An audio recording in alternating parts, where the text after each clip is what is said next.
अच्छा, अब हम अगर इसका एसी ऑपरेशन कंसिडर करें तो जिस तरह स्टार्टिंग में बताया था कि अक्रॉस द कलेक्टर हमारे पास क्या होगा, ट्यून सर्किट होगा, कैपेसिटर वहाँ पे एग्जिस्ट और सॉरी रेजिस्टर वहाँ पे एग्जिस्ट नहीं कर रहा होगा। तो एसी ऑपरेशन के अंदर हम उसी ट्यून सर्किट की प्रेजेंस में देखेंगे कि सर्किट का बिहेवियर कैसा है। अब क्योंकि जो हमारे पास क्लास सी एम्पलीफायर है ये बेस्ड ही ट्यून प्रॉपर्टीज के ऊपर करता है। मींस हमारे पास यहाँ पे जो एलसी सर्किट नज़र आ रहा है तो ये इसी के ऊपर क्या है, क्लास सी एम्पलीफायर इसी ट्यून सर्किट के ऊपर ही क्या है बेस्ड कर रहा होता है। अब यहाँ पे अगर हम बात करें इसके ऑपरेशन की तो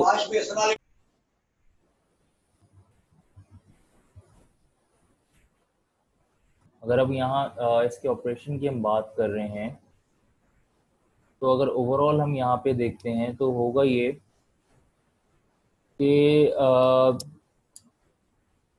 अगर इस सर्किट को देखें, it's a parallel LC circuit.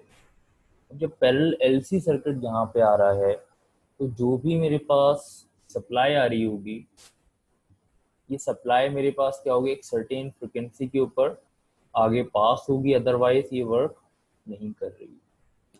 अब उस फ्रिक्वेंसी पे, जिस फ्रिक्वेंसी पे हमारे पास क्या होगी, मिनिमम हम कह सकते हैं रेजिस्टेंस होगी, तो उस फ्रिक्वेंसी को हम रेजोनेंस फ्रिक्वेंसी का नाम देते हैं। अब जिस पॉइंट पे एक्स सी की वैल्यू और एक्स एल की वैल्यू क्या हो जाए, सेम हो जाए, एट दिस पॉइंट क्या होगा हमारे पास कि इनका डिफरेंस जीरो हो रहा होगा। इट मीन्स यहाँ से क्या होगी, जीरो रेजिस्टेंस हमारे पास आ रही होगी, तो जो भी सप्लाई होगी वो हमारे पास क्या होगा, एज इट इज आगे फॉरवर्ड हो जाएगी। और उसका जो फॉर्मूला है वो रेजोनेंस फ्रिक्वेंसी का वो है 1/2π√L। ये ज़रूरी है कि हमारे पास जो सर्किट है उसका इधर वी इन क्या होना चाहिए, रेजोनेंस फ्रिक्वेंसी के बराबर होना चाहिए या उसके हार्मोनिक्स के बराबर। अब थोड़ा सा इसके सर्किट के ऑपरेशन की बात कर लेते हैं। तो यहाँ पे हमारे पास क्या होगा कि जो स्विच वन कनेक्टेड है, the point when this switch is close, ठीक है, जिस टाइम पे हमारे पास ये स्विच क्या होगा, क्लोज होगा, उस पॉइंट पे हमारे पास क्या हो जाएगा कि यहाँ पे चार्जिंग स्टार्ट हो जाएगी। अब क्योंकि अगर हम देखते हैं तो ये जो एंड है ये भी हमारे पास क्या ट्रांजिस्टर से ही कनेक्टेड है। अब होगा क्या, जिस टाइम पे ये स्विच क्लोज हुआ, एट दैट पॉइंट हमारे पास क्या होगी, वेव फॉर्म कुछ इस तरह से आ रही होगी। इसका रीज़न क्या है कि इनिशियली आपके कैपेसिटर इंडक्टर हमारे पास क्या होंगे, कंप्लीट डिस्चार्ज होंगे, तो इनिशियली हमारे पास क्या होगा, करंट मैक्सिमम होगा, बट क्या होगा, इवेंचुअली ये डाई आउट कर ही आएगा।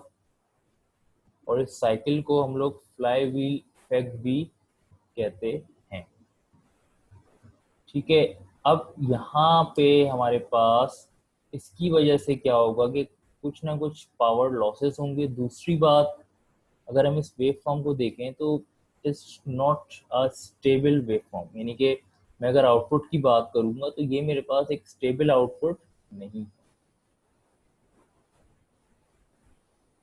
अब इसके लिए हम लोग यहाँ पे क्या करेंगे कि इस कंडीशन को कि भाई हमारे पास ये डाइंग आउट फीचर आ रहा है कि भाई इनिशियली एम्पलीट्यूड हाई है एंड देन क्या हुआ है, इवेंचुअली ये लो एम्पलीट्यूड की तरफ चला गया, क्योंकि ये चीज़ हमारे लिए एक्सेप्टेबल नहीं होती। तो इस कंडीशन को हमें एलिमिनेट करना है। उसके लिए फिर हम क्या करेंगे कि अगर हम यहाँ पे जो स्विच है इस स्विच को ऑपरेट इस तरह से करें कि ये स्विच क्या हो, एक स्पेसिफिक पॉइंट पे सिर्फ स्विच क्या हो, क्लोज हो, एंड देन वापस क्या हो जाए, हमारे पास ओपन हो जाए। तो इस पर्पस के लिए हम क्या करेंगे कि जब जब पॉजिटिव पीक आएगी इनपुट की, ठीक है। जब जब हमारे पास क्या होगा, इनपुट साइकिल की पॉजिटिव पीक आएगी, हम सिर्फ उस वक्त स्विच को क्या करेंगे, ऑन करेंगे। एंड देन जैसे ही वो पॉजिटिव पीक क्या होगी, जाएगी, स्विच ऑफ हो जाएगा। अब अगर ये जो मैंने अभी बात की है कि जब जब स्विच की इनपुट की पॉजिटिव पीक आएगी तभी ऑन होगा, और जैसे ही वो पीक जाएगी तो क्या हो जाएगा, ऑफ हो जाएगा। अगर इसको हम रिकॉल करें कि जो डीसी ऑपरेशन हम इसका देख रहे थे, तो वहां पे कुछ ऐसे ही काम नहीं हो रहा था कि जब हम लोग इसका डीसी ऑपरेशन या फिर इन जनरल हम लोगों ने देखा था क्लास सी एम्पलीफायर, तो उसमें वो जो माइनस वी बी बी था, वो यही काम तो कर रहा था कि वो सर्किट को सिर्फ पॉजिटिव पीक पे ऑन कराता था एंड देन ऑफ करा देता था। पॉजिटिव पीक पे ऑन कराता था। इसी वजह से जब हम डीसी ऑपरेशन देख रहे थे तो वहां पे एक बात बोली थी कि हमारे पास जो वोल्टेज है, जो डिफरेंस है, वो 1 वोल्ट होना चाहिए। तो वो जो 1 वोल्ट वाला कॉन्सेप्ट है वो यहाँ पे हमारे लिए हेल्पफुल हो सकता है। क्यों? क्योंकि जब पीक आएगी, मैं यहाँ स्विच को क्लोज कर रहा हूँ, तो यहाँ पे जो स्विच वाला काम है वो काम वहाँ पे डायरेक्टली भी हो रहा था, क्योंकि उससे पहले क्या थी, कोई कंडक्शन हो ही नहीं रही थी। अब यही चीज यहाँ पे जो स्विच इन्होंने लिखा है, तो भाई यही जो स्विच है हमारे पास, ये हम उस ट्रांजिस्टर के थ्रू यही काम कर सकते हैं। ठीक है ना, कि जो ट्रांजिस्टर है उसमें हम उसको माइनस वीवी के हिसाब से उसको बायस कर देते हैं, तो वो क्या करेगा, वो यही सेम ऑपरेशन परफॉर्म कर रहा होगा कि भाई यहीं पे वो आके स्विच क्लोज होगा, अदरवाइज स्विच क्या होगा, ओपन रहेगा। तो इसकी वजह से हमारे पास क्या होगा, एक स्टेबल आउटपुट मिल जाएगा। ये हमारे पास एसी ऑपरेशन था क्लास सी एम्पलीफायर का।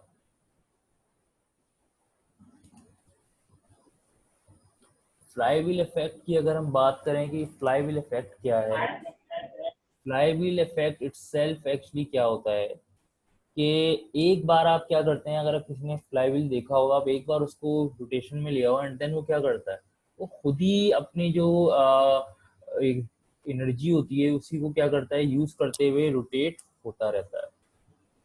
तो यहाँ पे जो एलसी सर्किट है इसका भी कुछ प्रोसेस इसी तरह है कि हम एक बार उसको सप्लाई देंगे एंड देन क्या होगा, वो खुद ही अपने आप को क्या करेगा, ऑसिलेट करता रहेगा for specific period of time.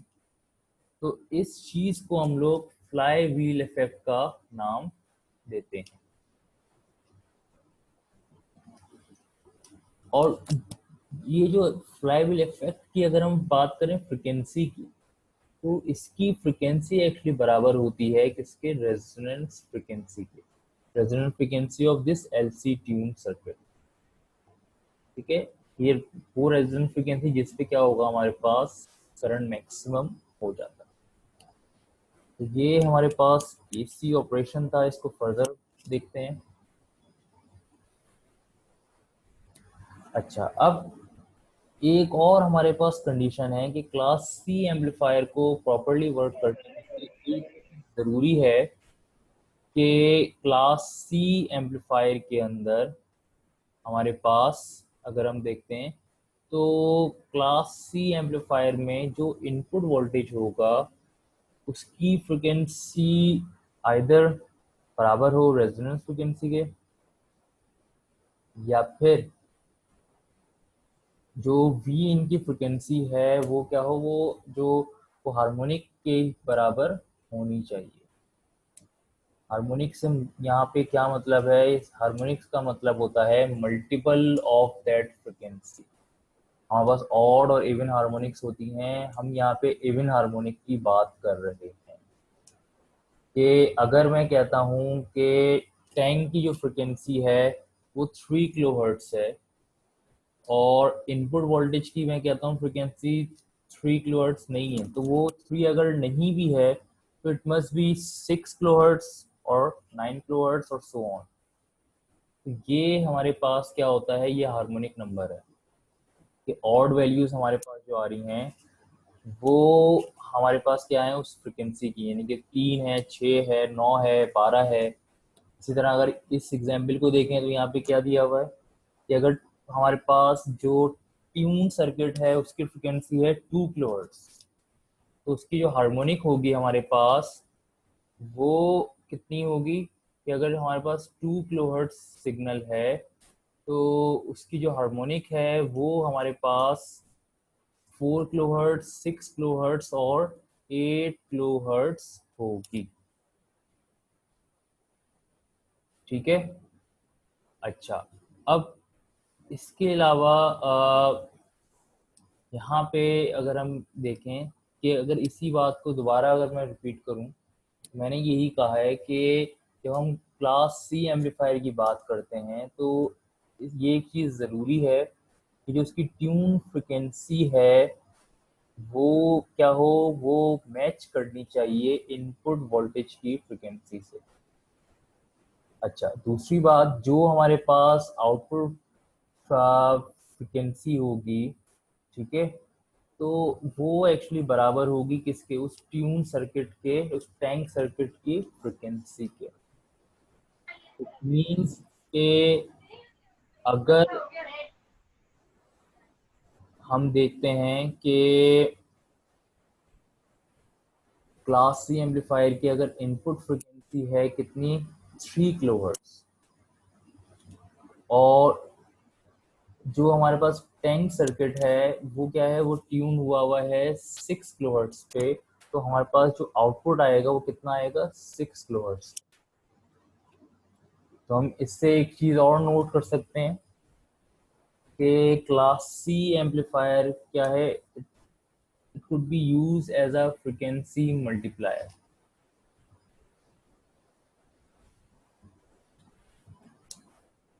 तो ये चीज जरूरी है हमारे पास कि अगर क्या हो रहा है, क्लास सी एम्पलीफायर ट्यून होता है at harmonic value of V in, यहाँ पे ज़रूरी है कि हमारे पास जो आउटपुट फ्रिक्वेंसी है वो क्या हो, उस हार्मोनिक के बराबर हो। जिसकी एग्जांपल मैंने दे दी है, अगर क्लास सी पे इनपुट वी इन की फ्रिक्वेंसी 3 किलोहर्ट्ज है तो टैंक सर्किट 6 किलोहर्ट्ज हो सकता है। ठीक है, यानी कि उसके मल्टीप्लायर के बराबर होगा या उसकी एग्जैक्ट फ्रिक्वेंसी के बराबर होगा।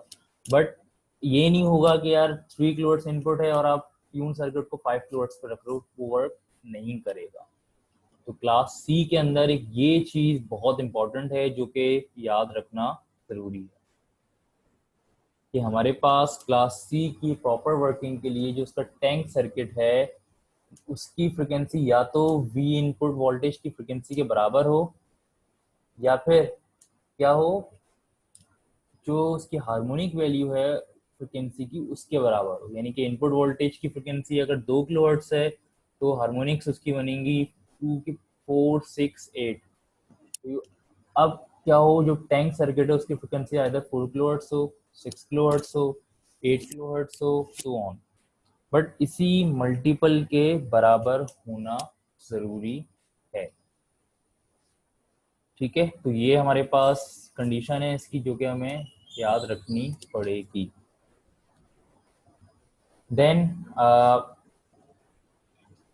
एक और इसी की हमारे पास डायग्राम है क्लास सी की, क्योंकि इनिशियली हमने जब क्लास सी देखा था तो यहाँ पे कोई ट्यून सर्किट नहीं था, रेजिस्टेंस थी।